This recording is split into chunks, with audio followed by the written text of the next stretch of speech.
Hai Tribuners, hadir kembali Super Score spesial Piala Dunia 2022 bersama saya Delta Gonzalez untuk edisi hari ini, dan kita akan mengulas laga dari grup E yang akan mempertemukan Jepang versus Spanyol. Ini big match juga di grup E, di match ketiga, dan sudah bergabung dengan saya ada Bang Giri, wartawan olahraga Tribun Jabar, dan Bli Komang Agus, wartawan Tribun Bali. Apa kabar Bang Giri, Bli Komang? Kabar baik, Kabar Delta. baik, Delta. Kabar Salam baik. bola. Kabar juga. Tetap strong Apa ya. Ini kabar, Piala Mas Dunia, Giri? Piala Dunia belum setengah jalan ini ya. Dan Masih lama. Tribunnews tetap eksis menyajikan informasi seputar Piala Dunia di lewat program Superscore ini. Oke, Bli Komang dan juga Bang Giri, ini match ketiga di grup E yang di mana ada 3 negara yang masih berpeluang untuk lolos. Ada Spanyol, Jepang, dan juga Costa Rica yang ada di peringkat ketiga. Nah, saya akan mulai dari Jepang terlebih dahulu ya. Di sini Bang Giri, mungkin Jepang bisa jumawa ini karena bisa memenangkan laga saat jumpa dengan Jerman. Kita tahu seperti apa raksasanya Jerman kalau di dunia sepak bola, namun justru malah tumbang dari negara timnas sekelas Costa Rica. Seperti apa pengamatan Bang Giri ini soal Jepang? Ya, Mbak Delta, saya revisi sedikit bahwa 4 tim ini sama-sama memiliki peluang untuk lolos ke babak 16 4 besar. ya, malah semua ya ini ya. Ya, Jerman juga walaupun sekarang poin 1 hasil kalah dan hasil imbang, tapi tetap mempunyai peluang, walau hitung-hitungannya ya sangat berat sekali. Ya. Dan untuk Jepang, setelah kemarin di pertandingan pertama mengalahkan Jerman, ya ternyata kejutan itu tidak berlangsung di pertandingan kedua. Mereka kalah 1-0 dari Costa Rica di menit-menit terakhir, dan itu sebuah kerugian tersendiri bagi Jepang, karena kalau menang kemungkinan udah lolos ke babak 16 besar, tapi ternyata cerita berbeda. Tiket ke babak 16 besar harus diperjuangkan di pertandingan terakhir atau match D ketiga ini, dan lawannya adalah Spanyol. Spanyol, kita tahu mereka di pertandingan pertama menang 7-0 atas Costa Rica, dan di pertandingan kedua imbang melawan Jerman. Spanyol adalah kekuatan besar di Eropa, dan ini tidak akan mudah bagi Jepang. Jepang harus berjuang keras untuk setidaknya ya mau tidak mau sih harus menang sih, karena kita tidak tahu hasil pertandingan lain antara Costa Rica dengan Jerman. Jepang harus menentukan nasibnya sendiri, harus menang. Menang adalah tujuan utama dalam pertandingan melawan Spanyol nanti, karena dengan kemenangan maka ya pasti lolos lah ke 16 besar.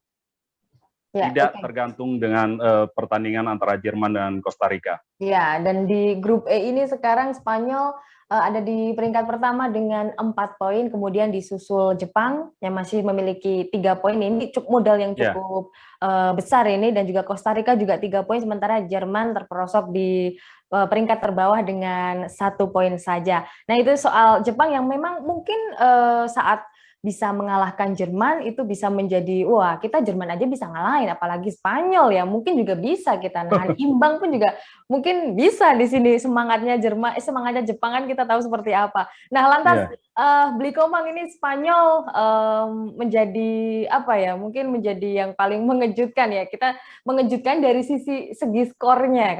Kalau Spanyol menang memang sudah tidak mengejutkan, tapi skornya bisa sampai 7-0 di laga pertama, kemudian justru bisa ditahan imbang Jerman 1-1. Apakah ada apa ya?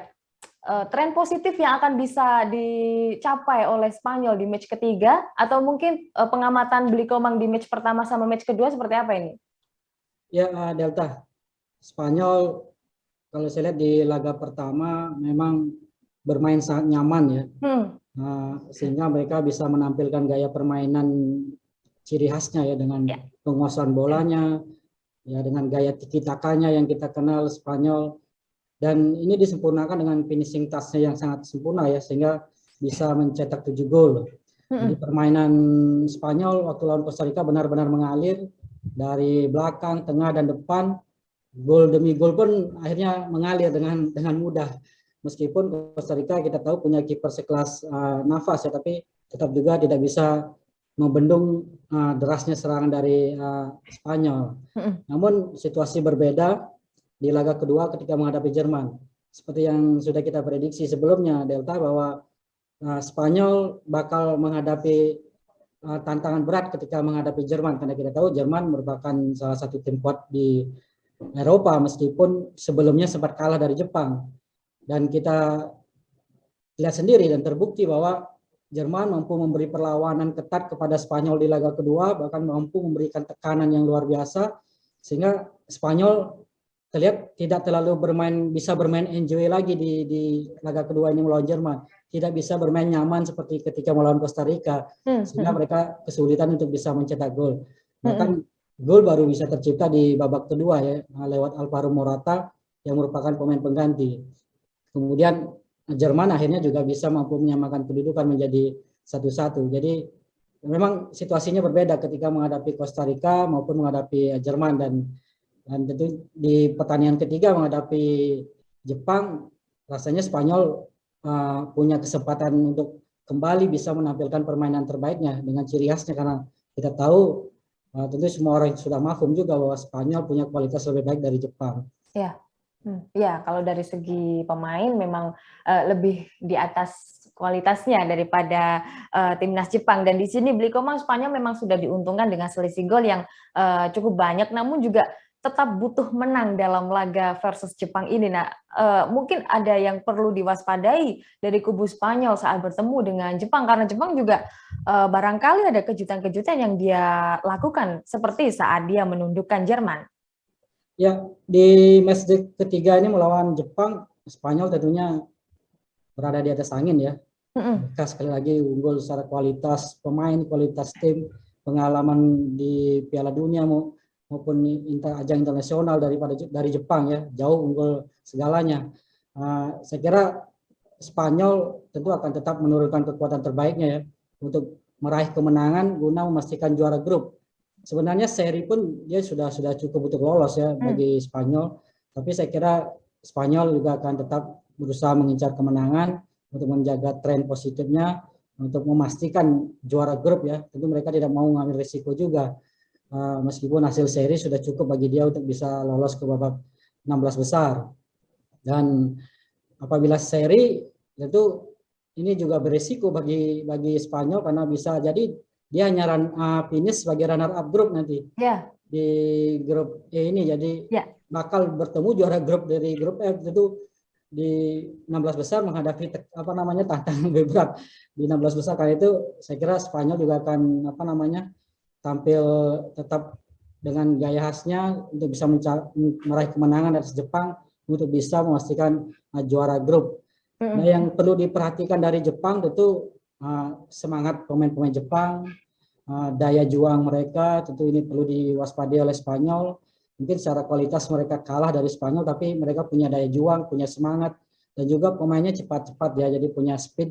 Ini yang perlu diwaspadai. Ini sudah diperlihatkan Jepang ketika menghadapi Jerman. Jadi Spanyol tetap tidak boleh menganggap enteng ya Jepang ya di laga ini. Jadi tetap harus memberi perhatian. Tapi apapun itu, kalau saya melihat Spanyol tetap unggul ya, tetap berpeluang untuk meraih kemenangan di pertandingan ini. Ya. Mungkin nanti akan ada sejumlah pergantian di starting 11 yang dilakukan oleh Enrique ya. Mungkin bisa jadi Alvaro Morata yang tampil sangat baik di dua laga sebelumnya, selalu mencetak gol meskipun turun sebagai pemain pengganti, kemungkinan akan mendapat peluang kesempatan tampil sebagai starter. Tapi bisa juga Morata tetap sebagai pemain pengganti, disiapkan sebagai super sub ya, jadi sebagai pemecah kebuntuan. Jadi ada beberapa kemungkinan yang akan dilakukan, bisa saja ada sejumlah rotasi ya mungkin, tapi tidak terlalu banyak kalau saya kira. Mungkin hanya 1-2 pemain yang akan diganti untuk melakukan rotasi. Dan saya kira bagi saya Jepang sendiri sepertinya sudah kehilangan momentum sebenarnya kalau menurut saya. Jadi ketika Jepang bisa mengalahkan Jerman, membuat kejutan besar, kemudian di laga kedua kalah dari Costa Rica, sebenarnya di situ Jepang sudah kehilangan momentum besar ya. seharusnya seperti yang disampaikan oleh Giri tadi, di laga kedua itu mereka harus bisa menjaga tren positifnya, harus bisa meraih kemenangan melawan Costa Rica, paling tidak meraih hasil imbang, sehingga peluang dia untuk lolos ke 16 besar lebih terbuka. Nah sekarang kondisinya sudah berubah drastis ya, karena di laga ketiga, di laga penentuan mereka harus menghadapi Spanyol, jadi langkah Jepang menjadi lebih berat ya. Jadi saya kira Jepang sudah kehilangan momentum di laga kedua kemarin.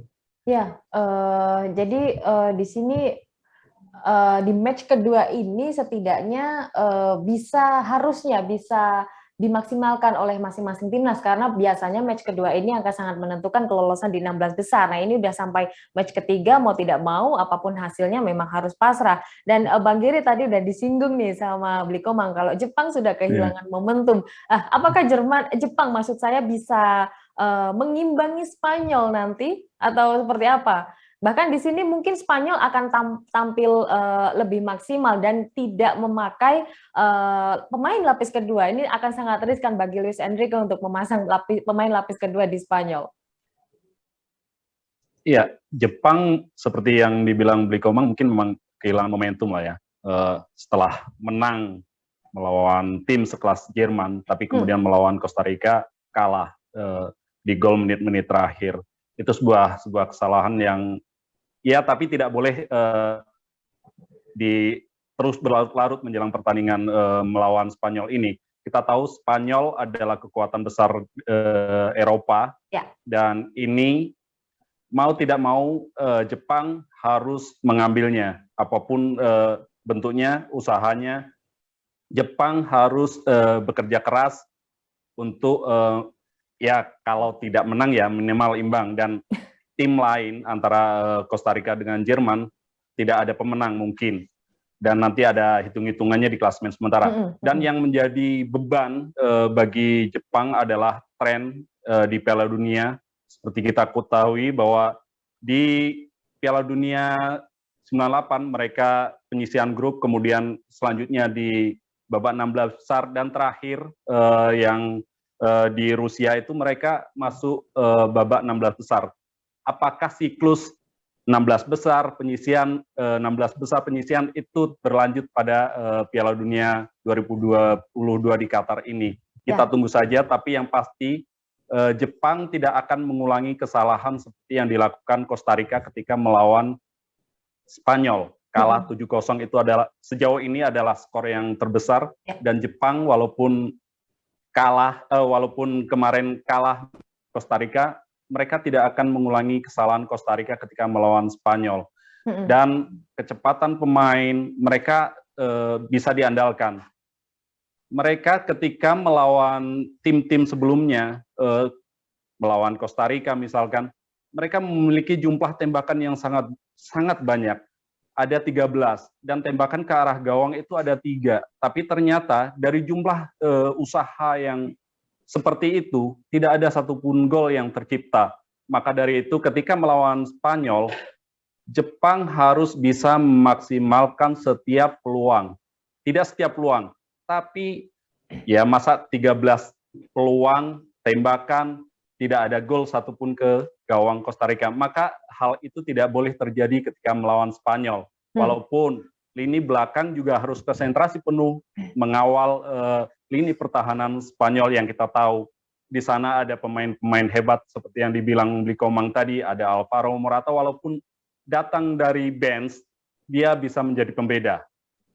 Gitu Mbak Delta. Ya, tapi Morata juga memang sudah banyak pengalaman kalau di level sekelas Euro, sekalipun itu Piala Dunia. Nah, memang kan Jepang menipis ya saat setelah berjumpa dengan Costa Rica dengan hasil kalah. Nah, ini kalau tadi Bang Giri ngomong ada siklusnya Jepang di Piala Dunia, berarti untuk edisi Piala Dunia kali ini siklusnya hanya sampai penyisihan ya?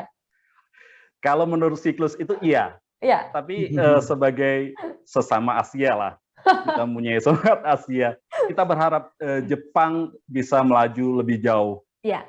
Kita tahu Arab sudah gagal, Qatar sudah gagal. Sekarang Jepang harus berjuang. Nanti Korea Selatan juga masih punya kans. Sekarang Jepang harus berjuang semaksimal mungkin untuk sejauh mungkin. Ya setidaknya tidak mengulangi siklus yang sudah rentetan di Piala Dunia sebelumnya. Memang kalau secara siklus sekarang ini mereka hanya sampai di fase grup, tapi tidak ada yang tahu sebelum pertandingan selesai apakah mereka bisa lolos ke babak 16 besar atau tidak, walaupun lawannya adalah Spanyol. Ya, jadi orang Perancis aja bisa mematahkan kutukan juara bertahan ya, karena dia berhasil melenggang ke 16 besar. Nah ini Jepang pasti bisa ini untuk bisa menghentikan siklus tren buruknya di setiap Piala Dunia. Oke, itu dari Cairns Jepang. Nah kalau kita sekarang ngomongin soal kualitas pemain, tadi Bli Komang sudah mengatakan kalau memang kualitas pemain Spanyol lebih di atasnya Jepang. Nah lantas Bang Giri, siapa yang akan menjadi ujung tombak di timnas Jepang saat berjumpa dengan Spanyol? Karena ini laga yang cukup berat menurut saya buat Jepang. Iya, Jepang didukung oleh pemain-pemain yang sudah malang melintang di Eropa. Mereka bukan cuma mengandalkan seperti Qatar mengandalkan pemain-pemain yang bertarung di liga lokal, tapi Jepang pada Piala Dunia kali ini memiliki pemain yang berpengalaman. Sebagai ada di sektor penyerang, ada di sektor pertahanan. Saya pikir Takuma Asano dan Ritsu Doan masih menjadi andalan pada pertandingan kali ini. Mereka mempunyai kecepatan dan mereka juga mencetak gol ke gawang Jerman. Saya pikir mereka masih memiliki semangat luar biasa, walaupun kemarin kalah dari Costa Rica. Ketika melawan Spanyol, saya pikir ya kecepatan pemain Jepang akan dimaksimalkan oleh pelatih untuk membongkar pertahanan Spanyol. Ya, oke. Dan pemain yang membobol gawang Jerman itu juga merupakan pemain dari Bundesliga kan? Iya, dua-duanya dari Bundesliga.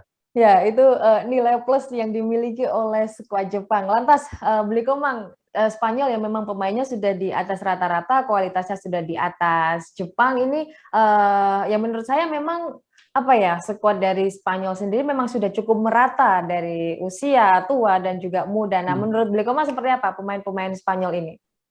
Ya, Delta, Spanyol meskipun mungkin tidak terlalu sekarang ini tidak terlalu punya bintang-bintang yang benar-benar menonjol ya seperti di era sebelumnya ada duet Xavi Iniesta di lini tengah seperti itu ya. Kemudian ada David Villa, Fernando Torres. Tapi dari materi yang dibawa oleh Enrique di Piala Dunia 2022 ini yang merupakan sebagian besar juga memperkuat Spanyol di Euro 2020 kemarin, saya kira mereka ini tengah menuju era emas gitu ya, artinya menuju kematangan ya. Jadi sudah muncul calon-calon bintang baru, bahkan bintang-bintang muda ya, ada Pedri di lini tengah, kemudian ada Gavi yang dipadukan dengan pemain senior Sergio Busquets di gelandang. Kemudian di depan ada Torres, ada juga Dani Olmo. Jadi sudah muncul calon-calon bintang baru di Spanyol. Jadi inilah yang menjadi kekuatan bagi Spanyol. Ya secara kualitas tim ya sekali lagi bahwa Spanyol masih jauh lebih unggul dari Jepang dan rasanya kesempatan mereka untuk bisa menang sangat terbuka sekali ya. Apalagi kalau Enrique tetap menurunkan skuad terbaiknya di laga ini ya.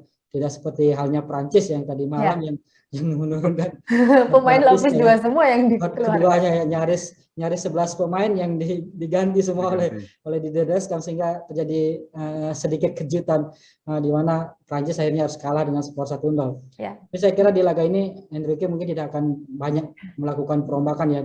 Dia akan tetap menurunkan skuad terbaiknya untuk bisa mendapatkan kemenangan karena situasinya tidak seaman Prancis ya. Jadi Spanyol masih butuh kemenangan untuk bisa memastikan juara grup.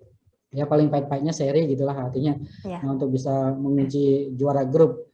Dan kalau kita lihat dari penampilan Spanyol sendiri dalam 13 laga terakhirnya mereka bahkan hanya sekali kalah. Jadi saya kira menghadapi Jepang, Spanyol masih tetap layak diunggulkan. Ya, oke. Kalau tadi sudah sempat disebut Gavi ya. Nah, ada yang bilang kalau tidak salah kemarin saya tuh sempat dengar yang bilang itu seperti ini. Dewa sepak bola menurunkan ataupun menciptakan Gavi untuk mereka para penonton yang belum sempat atau yang belum pernah melihat permainan Iniesta. Nah, tanggapan dari Bli Komang gimana ini? Ya, memang tipikal Gavi ini memang mirip-mirip dengan Iniesta ya. Sangat-sangat Iniesta banget ya. Jadi mungkin para pencinta bola yang belum sempat, seperti yang bilang Delta tadi, yang belum sempat menyaksikan bagaimana kehebatan Iniesta, bisa sekarang melihat sosok Gavi ya di timnas Spanyol. Masih muda sekali, usianya masih belasan tahun, tapi gaya permainannya sangat bagus dan punya mental yang sangat baik.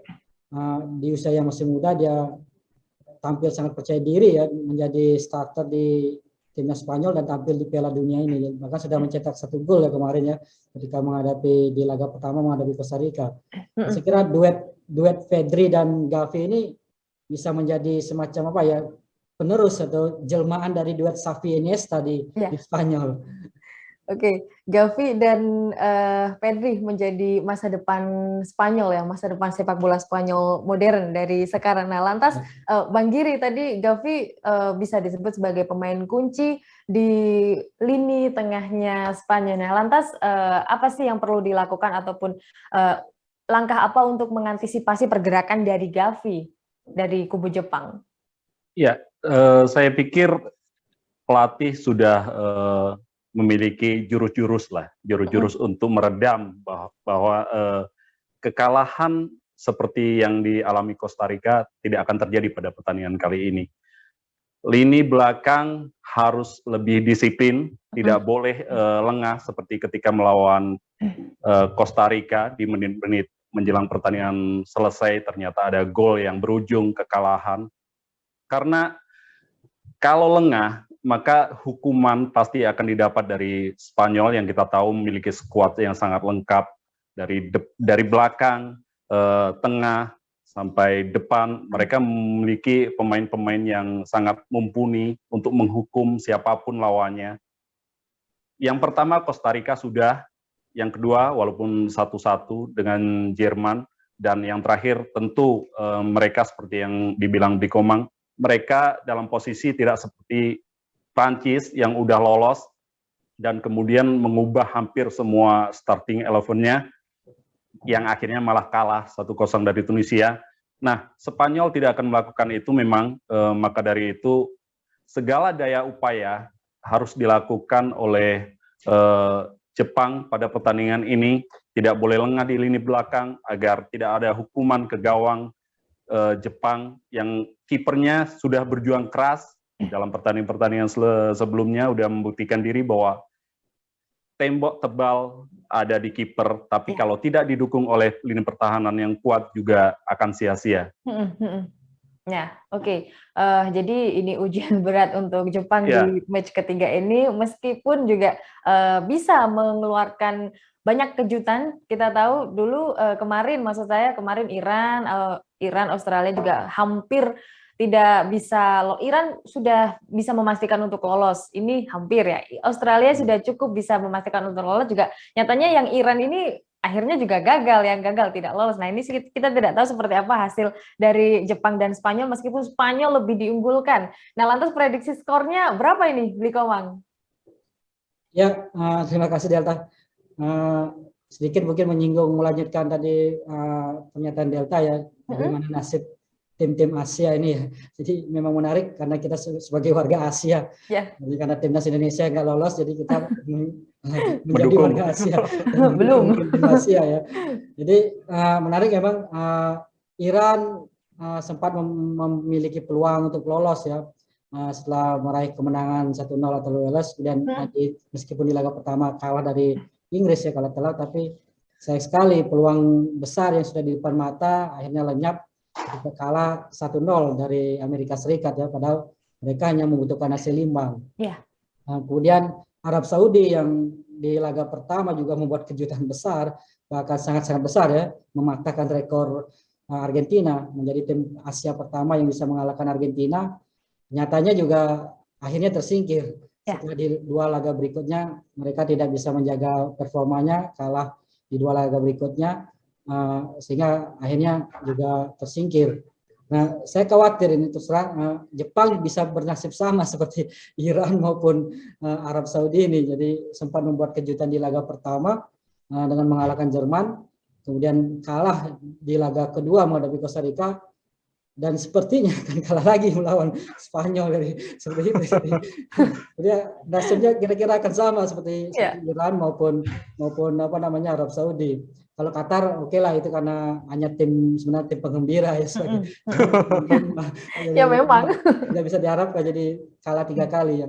Jadi saya kira Jepang bagaimanapun rasanya akan berat untuk mengalahkan Spanyol, dan saya kira Spanyol akan unggul dengan skor 2-0. 2-0 untuk Spanyol. Nah, lantas apakah ini Bang Giri hasil yang realistis bagi Jepang untuk lawan Spanyol? 2-0 ini dari Beli Komang. Iya, saya pikir memang benar secara kekuatan Jepang jauh lah di bawah Spanyol. Di ranking FIFA itu Jepang 24, sementara Spanyol di posisi 7, sangat jomplang sebenarnya. Tapi dengan semangat ya untuk lolos ke babak 16 besar, saya pikir memang peluang kalah itu lebih besar, tapi kalau menurut prediksi saya bisa 1-1. Imbang ya, bisa menghasilkan angka imbang, dan 1 poin bagi Jepang mungkin sudah menyelamatkan untuk bisa lolos 16 besar, tapi juga harus melihat hasil dari Costa Rica versus Jerman dulu. Nanti bakal ada selisih gol atau lebih rumit dari sini ya. Ya, sebagai warga Asia sekali lagi tentu kita berharap Jepang bisa lolos ya. Secara hitung-hitungan di atas kertas mereka terjepit sekali. Spanyol, dan rasanya Spanyol punya peluang besar untuk menang, dan kalau bisa seri Jepang masih punya peluang untuk lolos ya. Dengan catatan bahwa Costa Rica imbang dengan Jerman, jadi Jepang bisa lolos. Costa Rica dan Jerman hanya bermain imbang. Sama mengantongi 4 poin, tapi Jepang akan lolos karena unggul selisih gol dari Costa Rica. Ya, dan tentunya untuk lolos 16 besar, nah ini siapa nih akan berhadapan ya di laga berikutnya. Tentunya akan menjadi sebuah kejutan, dan kita nantikan berapa hasil skor dari Jepang versus Spanyol. Itu dia ulasan dari Bang Giri dan juga Beli Komang. Terima kasih untuk ulasannya. Ya, sama-sama Delta. Baik Tribuners, jangan lewatkan program Super Score spesial Piala Dunia 2022. Kami tayang di YouTube Tribun News dan Facebook Tribun News.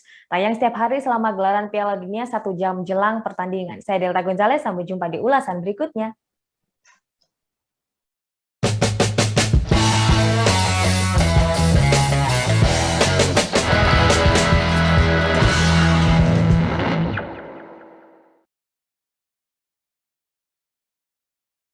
Terima kasih sudah nonton.